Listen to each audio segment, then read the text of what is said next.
Premier sprint, t'es déjà deuxième et c'était une journée difficile avec la chute, hein.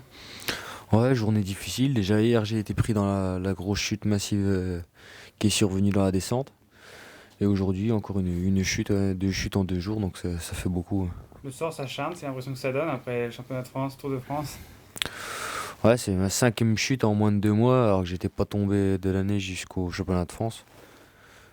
Ouais, ça fait vraiment beaucoup et je suis déçu parce que voilà, de perdre de si peu avec toutes les galères qui me sont arrivées aujourd'hui, c'est décevant.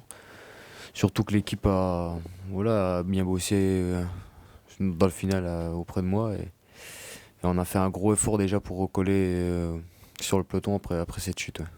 Malgré tout, justement, vous êtes deuxième et très proche. Mm. C'est quand même encourageant parce que vous arrivez diminué, il a fallu faire la poursuite et puis deuxième. Ouais, c'est clair que ça s'est joué à pas grand chose, mais voilà, c'est le sprint, hein, mais, l'important c'est de passer la ligne premier. J'espère qu'il y aura d'autres occasions. Déjà pas déjà peut-être demain mais il faudra passer la montée qui est dure à 4 km de l'arrivée. J'espère que j'aurai bien récupéré et que mes jambes voilà, seront bonnes.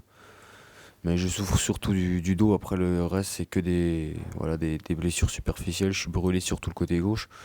Mais c'est surtout la gêne au niveau du dos ouais, voilà, qui est plus inquiétante. Vous étiez tombé exactement au même endroit sur le dos, je veux dire, hier, c'était la même chose. Non, non, du tout, non. Hier, j'ai pris un plateau sur la cuisse, ça avait bien gonflé. Après, on a fait ce qu'il fallait, on a glacé et tout, ça allait mieux aujourd'hui.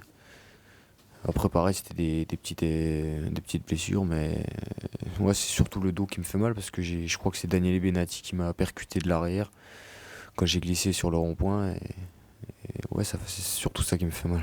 Donc comment est le moral entre les chutes, la douleur et puis la deuxième place qui est quand même vraiment encourageante. Non, le moral, voilà, faut pas baisser les bras, hein, c'est comme ça, et j'espère que la roue va tourner. Le sprint en lui-même d'aujourd'hui, comment il s'est passé? Ouais, le sprint c'était très nerveux, ça frottait avant l'entrée dans le tunnel à 2 km car c'était un endroit stratégique, fallait être très bien placé.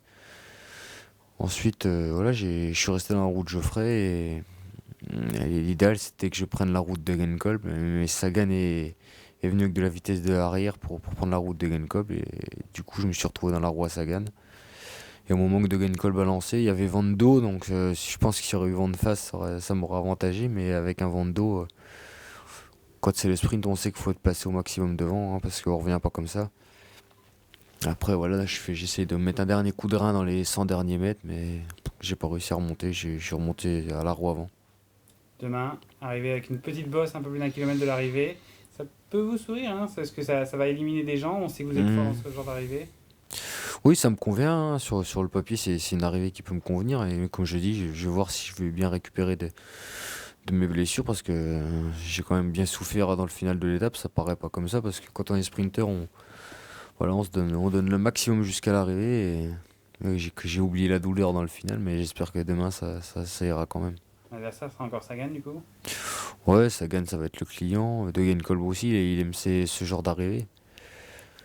Après, il y a des punchers aussi qui peuvent voilà, s'extirper dans la dernière montée à 4 km de l'arrivée. Donc, je pense qu'il va y avoir du suspense jusqu'au bout.